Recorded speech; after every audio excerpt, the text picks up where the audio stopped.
Good morning మ్యాగజైన్కి స్వాగతం. ప్రముఖ దినపత్రికలు వస్తున్న వార్తలు వెనకాల జరుగుతున్న పరిణామాలు చూద్దాం. ఈనాడు చూస్తే 16,347 ఉపాధ్యాయ పోస్టులు. సీఎంగా బాధ్యతలు చేపట్టిన వెంటనే మెగా డిఎస్సిపై చంద్రబాబు తొలి సంతకం. ల్యాండ్ టైటిలింగ్ యాక్ట్ రద్దు, పింఛన్ 4,000 రూపాయలకు పెంపు, నైపుణ్య గణన, అన్న క్యాంటీన్ల పునరుద్ధరణ. రాష్ట్ర ముఖ్యమంత్రిగా చంద్రబాబు నాయుడు గురువారం పదవి బాధ్యతలు స్వీకరించారు. వెలగపూడి సచివాలయంలో మొదటి బ్లాక్లో గల ఛాంబర్ గురువారం సాయంత్రం 4:41 ఆయన వేద పండితుల పూజలు ఆశీర్వచనాల మధ్య బాధ్యతలు తీసుకున్నారు. ఆ వెంటనే ఎన్నికల సమయంలో ప్రజలకు ఇచ్చిన హామీల మేరకు 5 అంశాల అమలు దస్త్రాలపై సంతకాలు చేశారు. లక్షల మంది నిరుద్యోగుల ఎదురుచూపులు ఫలించేలా 16,347 ఉపాధ్యాయ పోస్టుల భర్తీ కోసం మెగా డిఎస్సి ప్రకటన విడుదల చేసే దస్త్రం మీద నిరుద్యోగుల సమక్షంలో మొట్టమొదటి సంతకం చేశారు. ప్రజల ఆస్తులను కొలగొట్టేందుకు జగన్ ప్రభుత్వం తీసుకొచ్చిన అత్యంత దుర్మార్గపు రాకాసి చట్టమైన ల్యాండ్ టైటిలింగ్ యాక్ట్ రద్దు ఫైల్పై భూ వివాదాలకు సంబంధించినటువంటి అంశం మీద సంతకం చేశారన్నటువంటి అంశాన్ని హైలైట్ చేశారు. లేకపోతే అఖిల భారత సర్వీసుల గౌరవాన్ని దెబ్బతీశారు. రాష్ట్రంలోని అఖిల భారత సర్వీసులకు చెందిన కొందరు అధికారులు గత 5 ఏళ్ల వరించిన తీర్పై ముఖ్యమంత్రి చంద్రబాబు తీవ్ర ఆగ్రహాన్ని, అసంతృప్తిని వ్యక్తం చేశారు. ఐఏఎస్, ఐపీఎస్ వంటి గౌరవప్రదమైనటువంటి సర్వీసులో ఉన్న అధికారులు అలా వ్యవహరిస్తారని, పరిపాలన అంత అన్యాయంగా తయారవుతుందని తాను ఎప్పుడు అనుకోలేదని ఘాటుగా వ్యాఖ్యానించారు. గత ప్రభుత్వం ప్రజల్లో అంత కసి, నిస్పృహ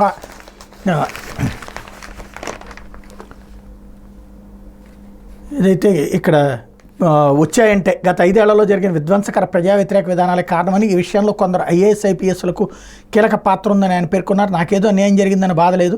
నాకు జరిగిన అన్యాయం గురించి నేను ఎప్పుడు మాట్లాడను. రాష్ట్రానికి జరిగిన అన్యాయం గురించి మళ్ళీ మీతో వివరంగా మాట్లాడతానని వారికి స్పష్టం చేశారు. వ్యవస్థలు మళ్లీ పరిపాలన గాడిలో పెడతానని అన్నారు. గురువారం సాయంత్రం సచివాలయంలో ముఖ్యమంత్రిగా బాధ్యతలు చేపట్టిన చంద్రబాబు తనకు అభినందనలకు తెలియజేసేందుకు వచ్చిన అధికారులను ఉద్దేశించి 5-6 నిమిషాలు మాట్లాడారు. పరిపాలన భ్రష్టుపట్టడంలో కొందరు అధికారులు పోషించిన పాత్రపై ఆయన తీవ్రమైన వ్యాఖ్యలు చేశారు. ప్రభుత్వ విభాగాలన్నీ నిస్తేజమయ్యాయని, వ్యవస్థలన్నీ గాడి తప్పాయని మండిపడ్డారు. గత 5 ఏళ్లలో కొందరు ఐఏఎస్, ఐపీఎస్లు వ్యవహరించిన తీరు చాలా బాధించింది, చాలా అన్యాయంగా ప్రవర్తించారు.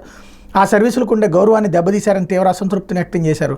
ఆయన మొదటిసారి అలా చూసిన అధికారులు నిశ్చేష్టులయ్యారు. చంద్రబాబును కలిసేందుకు పుష్పగుచ్చాలతో వచ్చిన అధికారులందరినీ సీఎం కార్యాలయ భవనంలోని మొదటి అంతస్తు సమావేశ మందిలో కూర్చోబెట్టారు. బాధ్యతల స్వీకరణ ప్రక్రియ పూర్తయ్యాక చంద్రబాబు మందిరంలోకి వెళ్లారు. గత ప్రభుత్వంలో అత్యంత వివాదాస్పద అధికారులుగా పేరు పొందిన శ్రీలక్ష్మి, పిఎస్ఆర్ ఆంజనేయులు, సునీల్ కుమార్ వంటి వారు ముందు వరుసలో ఆయనకు సమీపంలోనే కూర్చున్నారు అన్నటువంటి వార్తని ఇక్కడ ప్రధానంగా హైలైట్ చేశారు. చంద్రబాబు అధికారులను ఉద్దేశించి మాట్లాడుతూ, నేను 1995లో మొదటిసారి ముఖ్యమంత్రి అయ్యాను. ఇక్కడున్న అధికారులు కొందరు అప్పట్లో నాతో కలిసి బ్రహ్మాండంగా పనిచేశారు, దేశానికి ఆదర్శంగా నిలిచారు. కానీ గత 5 ఏళ్లలో ఏం చేశారో, ఎలా పనిచేశారో ఆత్మవిమర్శ చేసుకోవాలని ఆయన ఘాటుగా వ్యాఖ్యానించారు. రాష్ట్రంలో గత 5 ఏళ్లలో చూసిన దారుణమైన పరిస్థితులు గతంలో ఎన్నడూ లేవు.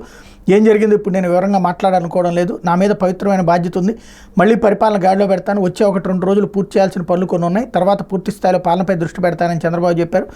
ఆయన తాను చెప్పాలనుకున్న విషయాన్ని సూటిగా చెప్పేసి సమావేశాన్ని ముగించారు. అంతకుముందు చంద్రబాబు నాయుడిని కలిసేందుకు శ్రీలక్ష్మి, పిఎస్ఆర్ ఆంజనేయులు వెళ్తుండగా అనుమతి లేదంటూ అధికారులు ఆయన సమావేశ మందిరంలో కూర్చోబెట్టారన్నటువంటి వార్తని ఇక్కడ ప్రధానంగా హైలైట్ చేశారు. లేకపోతే వాసుదేవరెడ్డికి హైకోర్టు షాక్. విచారణ 18కి వాయిదా. సోదాల్లో 6 కేజీల బంగారం కొనుగోలు రసీదులు దొరికాయి. అరెస్ట్ నుంచి రక్షణ కల్పిస్తే సాక్షులను ప్రభావితం చేస్తారు. మధ్యంతర ముందస్తు బెయిల్ ఇవ్వద్దన్న సిఐడి న్యాయవాది. జగన్ ప్రభుత్వం మద్యం కుంభకోణంలో కీలక సూత్రధారిగా ఆరోపణలు ఎదుర్కొన్న AP state beverages corporation limited మాజీ ఎండి ఐఆర్టీఎస్ అధికారి డి వాసుదేవరెడ్డికి హైకోర్టులో ఎదురు దెబ్బ తగిలింది. కీలక దస్త్రాలు, కంప్యూటర్ పరికరాలు చోరీ, ఆధారాల ధ్వంసం ఆరోపణలతో సిఐడి నమోదు చేసిన కేసులో మధ్యంతర ముందస్తు బెయిల్ ఇవ్వాలని పిటిషనర్ తరపు న్యాయవాది చేసిన అభ్యర్థన న్యాయస్థానం తోసిపుచ్చింది. ఈ దశలో బెయిల్ ఇవ్వద్దన్న సిఐడి తరపు సీనియర్ న్యాయవాది పోసాని వెంకటేశ్వర్ల వాదనను పరిగణలోకి తీసుకున్న హైకోర్టు న్యాయమూర్తి జస్టిస్ ఎన్ విజయ్ విచారణ ఈ నెల 18కి వాయిదా వేశారు. వివరాలు సమర్పించాలని సిఐడిని ఆదేశిస్తూ గురువారం ఉత్తర్వులు ఇచ్చారు. ఈ నెల 6న ఏపీఎస్బీసీఎల్ ప్రధాన కార్యాలయం నుంచి దస్త్రాలు, కంప్యూటర్ పరికరాలను చోరీ చేసి కారులో తరలిస్తుండగా చూశానంటూ ఎన్టీఆర్ జిల్లా కంచికిచర్ల మండలం మొగలూరుకు చెందినటువంటి గద్దె శివకృష్ణ ఇచ్చిన ఫిర్యాదు ఆధారంగా ఏపీఎస్బీసీఎల్ పూర్వ ఎండీ వాసుదేవరెడ్డి పైన మంగళవారం సిఐడి ఠాణాలో కేసు నమోదైన విషయం తెలిసిందే అన్నటువంటి వార్తని హైలైట్ చేశారు. లేకపోతే ఏపీపీఎస్సీని ప్రక్షాళన చేస్తారు. వైకాపా పాలనలో భ్రష్టు పట్టిన కమిషన్, పరీక్షల నిర్వహణలో పారదర్శకత ఏది, చైర్మన్ గౌతమ్ సవాంగ్ ఏకపక్ష నిర్ణయాలు, జగన్కి కావాల్సిన వారితో నిండిన రాజ్యాంగ వ్యవస్థ అంటూ రాజకీయ నేతల పునరావాస కేంద్రంగా మారిన ఆంధ్రప్రదేశ్ పబ్లిక్ సర్వీస్ కమిషన్ కొత్తగా కొలువుదీరిన ఎన్డీఏ ప్రభుత్వం ప్రక్షాళన చేయాలని నిరుద్యోగులు ఆశిస్తున్నారు. వైకాపా పాలనలో నిర్వీర్యమైన కమిషన్ సంస్కరించి ఉద్యోగాల నియామక ప్రక్రియలో పారదర్శకతను తీసుకురావాలని ఆకాంక్షిస్తున్నారు.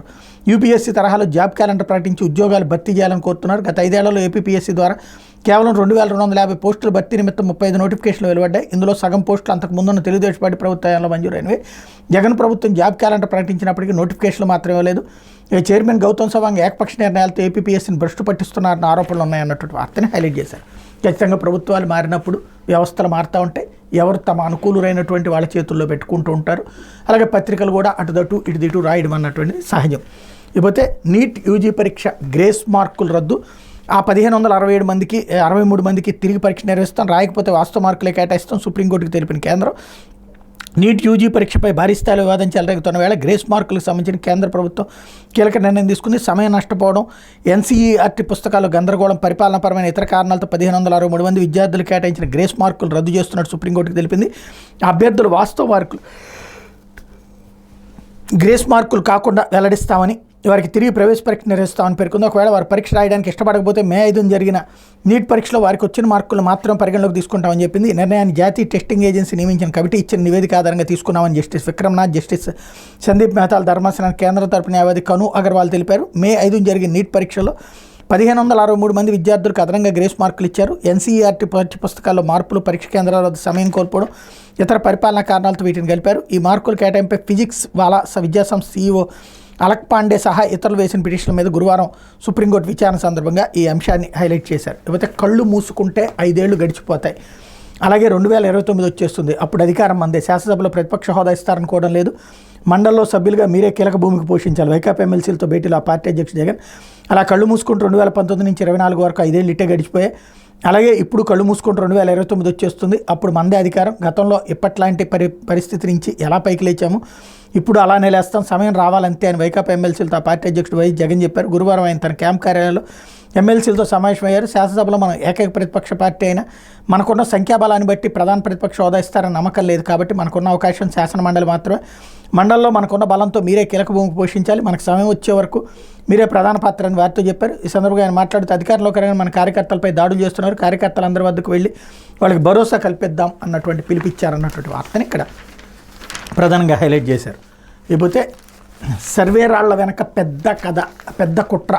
రాళ్ల కటింగ్ మిషన్ల కొనుగోలు భారీ స్కెచ్, అర్హత లేని కంపెనీల పేరు తీసుకునే యత్నాలు, వ్యూహాత్మకంగా వ్యవహరించిన మైనింగ్ గనుడు లోగుట్టు బయటకు రావడంతో చివరిలో ఆగిన దోపిడీ, ప్రభుత్వం మారడంతో తాజాగా దస్తరాలు మాయం. జగన్ ప్రభుత్వంలో ఏ పథకం చేపట్టే దాని వెనక స్వప్రయోజనాలు ఉన్నట్టు ఇప్పటికే అనేక అంశాలు బయటపడింది. తాజాగా సర్వే రాళ్ల వెనక నడిచిన కథ బయటకు వచ్చింది. ఏపీ ఖనిజాభివృద్ధి సంస్థను తన జేబు సంస్థగా మార్చుకుని దాదాపు 4 ఏళ్ల పాటు ఊడి చేసిన ఇన్ఛార్జి ఎండి విజి వెంకటరెడ్డి ఇంతకాలం చేసిన దోపిడీ పర్వాలు, అడ్డగోలు వ్యవహారాలు ఒక్కొక్కటిగా వెలుగు చూస్తున్నాయి. సర్వే రాళ్ల తయారీ యూనిట్ల ఏర్పాటు, యంత్రాల కొనుగోళ్లలో భారీ స్కెచ్ వేసినట్టు తాజాగా వెళ్లైంది. అర్హత లేని సంస్థలకు టెండర్లు అప్పగించి కోట్లు కొట్టేయాలని చూసినట్టు బయటపడింది. జగన్ ప్రభుత్వం చేపట్టిన భూముల రీసర్వే, సర్వే రాళ్ల వెనక దాగిన కుట్రది. ఏపీఎండీసీ ఆధ్వర్యంలో రాష్ట్రంలో 4 చోట్ల సర్వే రాళ్ల కటింగ్ యూనిట్లు ఏర్పాటు చేయాలని నిర్ణయించారు. ఇందులో వెంకటరెడ్డితో పాటు విశాఖపట్నం స్టీల్ ప్లాంట్ నుంచి డిప్యుటేషన్ మీద ఏపీఎండీసీకి వచ్చి టెండర్లు ప్రొక్యూర్మెంట్ విభాగం జీఎం బోస్ కలిసి భారీగా లబ్ధి పొందడానికి చూశారు. ఒక్క యూనిట్కి 12 నుంచి 13 కోట్ల మేర ఖర్చు అవుతుందని అంచనా వేశారు. అయితే ఓ అధికారి రాజస్థాన్ వెళ్ళి విచారణ చేస్తే 3 నుంచి 4 కోట్లకు లభిస్తుందని గుర్తించారు. విషయాన్ని గోప్యంగా ఉంచి టెండర్లు పిలిచారు. ఇదే సమయంలో ప్రొక్యూర్మెంట్ జనరల్ మేనేజర్ బోస్ తనకు పరిచయం ఉన్న ఒడిశాకు చెందిన ఉత్కల్ అనే కంపెనీకి రంగంలోకి దించారు. దాంతోపాటు మరో 2 కంపెనీలతో బిడ్లు వేయించారు. ఒకే వ్యక్తి 3 కంపెనీల్లోని డైరెక్టర్గా ఉన్న నిబంధనలకు నీళ్లు వదిలి టెండర్లు అప్పగించారు. బాపట్ల జిల్లా బల్లికొరవలో మొదటి యూనిట్ ఏర్పాటు చేయించి సొమ్ము చెల్లించారు. అయితే ఏపీఎండీసీ బోర్డు సమావేశంలో దీనిపై రచ్చ జరిగింది. ఉత్కల్ సంస్థకు మిషనరీ సరఫరా చేసి అర్హత లేదనేది వైద్య సంబంధిత వస్తువులు తయారు చేసే సంస్థని ప్రస్తావించారు. దానికి టెండర్ ఎలా కట్టబెట్టారంటూ ఏపీఎండీసీ చైర్మన్ ప్రశ్నించారు. దీనిపై విచారణ జరిపి నివేదిక ఇవ్వాలంటూ సంస్థ ఉన్నతాధికారి కేదార్నాథ్ రెడ్డి, సదానియల్, లక్ష్మణరావులతో కమిటీ వేశారు. వాళ్ళు కూడా టెండర్లో ఉల్లంఘనలు జరిగాయని నివేదిక ఇచ్చారు. దీని మీద గనుల శాఖ ప్రత్యేక ప్రధాన కార్యదర్శి గోపాలకృష్ణ ద్వివేది విచారణకు ఆదేశించగా అంతా సవ్యంగానే జరిగిందంటూ వెంకటరెడ్డి నివేదిక పంపి చేతులు గడిగేసుకున్నారు. సీఎంఓలని కీలక అధికారి ద్వారా ఎటువంటి చర్యలు లేకుండా చూసుకోగలిగారన్నటువంటి వార్తను హైలైట్ చేశారు. 160 కోట్లతో చైనా యంత్రాలు తెచ్చే వ్యూహం పన్నారన్నటువంటి వార్తని హైలైట్ చేశారు. ఇట్లాంటి కుంభకోణాలు 1 by 1 వెలుగులోకి వస్తాయి. గత ప్రభుత్వం టైంలో కుంభకోణాలు ఇప్పుడు వెలుగులోకి వస్తాయి. అదే సందర్భంలో వీటి మీద ఏమాత్రం చర్యలు ఉంటాయి అన్నటువంటి చూడాల్సి ఉంటుంది. లేకపోతే సాక్షి 5 సంతకాలు బాధ్యతలు చేపట్టిన ముఖ్యమంత్రి చంద్రబాబు 16,347 టీచర్ పోస్టుల భర్తీకి డిఎస్సిపై మొదటి సంతకం అన్నటువంటి వార్తని వీళ్ళు కూడా హైలైట్ చేశారు. లేకపోతే నిబ్బరంతో నిలబడదాం అంటూ ఎమ్మెల్సీలతో సమావేశంలో వైఎస్ జగన్ దిశానిర్దేశం. ఆత్మస్థైర్యాన్ని కోల్పోవాల్సిన అవసరం లేదు, భవిత మనదే, ఇంటింటికి మనం చేసిన మంచి మన పట్ల విశ్వసనీయత బతికే ఉంది, అర్హతే ప్రామాణికంగా కులమతాలు పార్టీలు చూడకుండా పథకాలను అందించాం, కూటమికి ఓటేయలేదని ఏకైక కారణంతో దాడులకు తెగబడి రావణ కాష్టంలో మార్చారు, శిశుపాలుడి పాపాల్లో ఇవన్నీ భాగమే, బీజేపీ 240 స్థానాలకు పరిమితమైంది, ఇలాంటి పరిస్థితుల్లోనూ ప్రత్యేక హోదా అడగకుండా చంద్రబాబు పాపం చేశారు, ఆ పాపాలన్నీ పండే రోజు వస్తుంది, అసెంబ్లీలో ఏకైక ప్రతిపక్షమైన మనకు అవకాశం ఇస్తారన్న సందేహమే, శాసనమండలిలో మీ పాత్ర కీలకం, ప్రజల్లోనే ఉందాం, ప్రజల కోసం పోరాడదాం అని పిలిపించారన్నది. కేంద్రంలోనూ జీపీఎస్ అంటూ వైఎస్ జగన్ తీసుకొచ్చిన గ్యారంటీ పెన్షన్ స్కీమ్ ఆదర్శంగానే కేంద్రం అడుగులు. జాతీయ పెన్షన్ స్కీమ్లో మార్పులకు కేంద్రం కమిటీ. ఈ కమిటీ సిఫార్సులో జీపీఎస్లో నిర్ణయాలే అధికం. బేసిక్ వేతనంలో 50% తక్కువ పెన్షన్. సిపిఎస్ స్థానంలో జీపీఎస్ తెచ్చిన వైఎస్ఆర్సీపీ సర్కార్ అన్నటువంటి వార్తని హైలైట్ చేశారు. అయితే కోర్టులో హత్యాయత్నం అంటూ బెజవాడలో టీడీపీ శ్రేణులు వీరంగం. పట్టపగలే బీరుబాటిలో రాడ్లతో దాడి. అధికార మదంతో రెచ్చిపోతున్న వైను.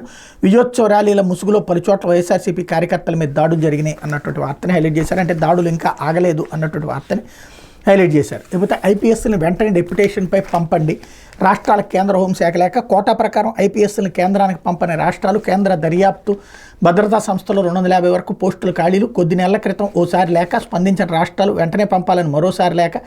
ఐపీఎస్ అధికారులు లేక కేసుల దర్యాప్తులు ఆలస్యం. దేశ భద్రత విధుల్లోనూ ఇబ్బందులు. కేంద్ర దర్యాప్తు సంస్థలు భద్రతా విభాగాలు విధులు నిర్వర్తించడానికి రాష్ట్రాలు డెప్యుటేషన్పై ఐపీఎస్ అధికారులను పంపకపోవడంపై కేంద్ర హోంశాఖ అసహనం వ్యక్తం చేసింది. ఐపీఎస్ అధికారులు డెప్యుటేషన్పై పంపండి. ఇప్పటికే ఓసారి చెప్పాం, అయినా పంపడం లేదు. ఇది సరైన పద్ధతి కాదు. కేంద్ర దర్యాప్తు సంస్థలు భద్రతా విభాగాల్లో కీలక పోస్టులు ఖాళీగా ఉన్నాయి. వెంటనే కోటా మేరకు ఐపీఎస్ అధికారులను పంపించడానికి కేంద్ర హోంశాఖ రాష్ట్రాలకు స్పష్టం చేసింది అన్నటువంటి వార్తని హైలైట్ చేశారు. అంటే ఆంధ్రప్రదేశ్లో ఇప్పుడు వైసీపీ సర్కార్ హయాంలో ఉన్నటువంటి అధికారులు ఓ పక్కన కేంద్రానికి వెళ్ళడానికి ప్రయత్నిస్తున్నారు. ఇక్కడ ఉండటం ఇష్టం లేదు, ఎందుకంటే ఈ ప్రభుత్వంలో వాళ్ళని పక్కన పెడతారన్నటువంటి ఉద్దేశంతో అట్లా పంపించడానికి అనుగుణమైనటువంటి వార్త రాసినట్టు కనబడుతుంది. వాళ్ళ కోసం రాసినట్టు కనబడుతుంది. ఇకపోతే ఆంధ్రజ్యోతి 5 సంతకాల సంబరం అంటూ సీఎంగా బాధ్యతలు స్వీకరించిన చంద్రబాబు తొలి రోజునే 5 కీలక హామీల అమలు. మెగా డిఎస్సీ పైన తొలి సంతకం అన్నటువంటి వార్తని హైలైట్ చేశారు. అలాగే భ్రష్టు పట్టించారు అంటూ ఏదైతే ఐఏఎస్ ఐపీఎస్లపై గౌరవం ఉండేది అన్నటువంటి అంశాన్ని చంద్రబాబు గారి స్పీచ్ని హైలైట్ చేశారు. మరోవైపు విలువలు విశ్వసనీయత. జగన్ నోట మళ్ళీ వింత మాటలు. పార్టీ ఎమ్మెల్సీలతో సమావేశం. 5 ఏళ్లు కళ్ళు మూసుకొని పైకి లేస్తాం, అధికారం వస్తుంది, మభ్యపెట్టే మాటలు చెప్పిన జగన్ కొడతా ఉన్నారంటూ ఆక్రోశం అన్నటువంటి వార్తని హైలైట్ చేశారు. ఏపీ పూర్వ వైభవానికి తొలి అడుగు. సీఎం చంద్రబాబు సంతకాలపై పవన్ హర్షం. కూటమి హామీల అమలు మొదలైందని పోస్ట్. బొకేలు శాలువాలు తేవద్దని నేతలకు వినతి అన్నటువంటి వార్తని హైలైట్ చేశారు. ఏదైతే పవన్ కళ్యాణ్ తన కార్యకర్తలకి, తన నాయకులకి, తన జనంలోకి వస్తానని వాళ్ళందరితో ఎట్లాంటి బొకేలు అయ్యి తేవద్దన్నటువంటి విషయాన్ని చెప్పారన్నటువంటి వార్తని హైలైట్ చేశారు. లేకపోతే సాఫ్ట్గానే 350 కోట్లు దోచేశారు అన్నటువంటిది. కంజాల వేలంలో భారీ గోల్మాల్ జరిగింది అన్నటువంటి వార్తను కూడా ఇక్కడ ప్రధానంగా హైలైట్ చేశారు. ఏదైతే పరారీలో సాఫ్ట్వేర్ ఇంజనీర్ అన్నటువంటి వార్తను కూడా ఇక్కడ హైలైట్ చేశారు. లేకపోతే జగన్ ఎదుర్కొన్న చేత్కారాలు మనకొద్దు. ప్రజోపయోగ పనులపై శ్రద్ధ పెట్టాలి. ప్రజాప్రతినిధులు నేతలతో సమీక్షలో పురంధేశ్వరి. ఎన్నికల్లో గెలిచాక జగన్ ఏ తప్పిదాలు చేసి ప్రజలు చేత్కారానికి గురయ్యారు, ఆ తప్పిదాలు జరగకుండా మనం జాగ్రత్త పడాలని బీజేపీ రాష్ట్ర అధ్యక్షులు దగ్గుబాటి పురంధేశ్వరి అన్నారు. విజయవాడలోని బీజేపీ రాష్ట్ర కార్యాలయం 4 విభాగాలపై పార్టీ నేతలు ప్రజాప్రతినిధులతో జాతీయ సహసంఘటన ప్రధాన కార్యదర్శి శివప్రకాష్ సమక్షంలో ఆమె సమీక్షించారు. సార్వత్రిక ఎన్నికల్లో బీజేపీ పోటీ చేసిన పార్లమెంట్ అసెంబ్లీ నియోజకవర్గాల వారీగా పార్టీ బలోపేతం, ఎన్నికల నిర్వహణపై వేర్వేరుగా సమీక్షించారు. ఈ సందర్భంగా ఆమె శాసనసభ్యులతో మాట్లాడారు. ప్రజల్లోకి ఓట్ల కోసం వెళ్ళాం, వాళ్ళ సమస్యలు మనకు తెలిసాయి. ఎక్కువ మంది ఇబ్బందులను పరిష్కరించాల్సిన బాధ్యత మనందరి మీద ఉంది. ఎక్కువ మంది ప్రజలకు ఉపయోగకరమైన పనులపై శ్రద్ధ పెట్టాలి. ప్రభుత్వంతో సమన్వయం చేసుకుంటూ ప్రజలకు మరింత చొచ్చుకెళ్లాలని సూచించారు అన్నటువంటి వార్తని హైలైట్ చేశారు. ఇది ఈ దినపత్రికలో వచ్చిన వార్తలు వెనకాల జరుగుతున్న పరిణామాలు.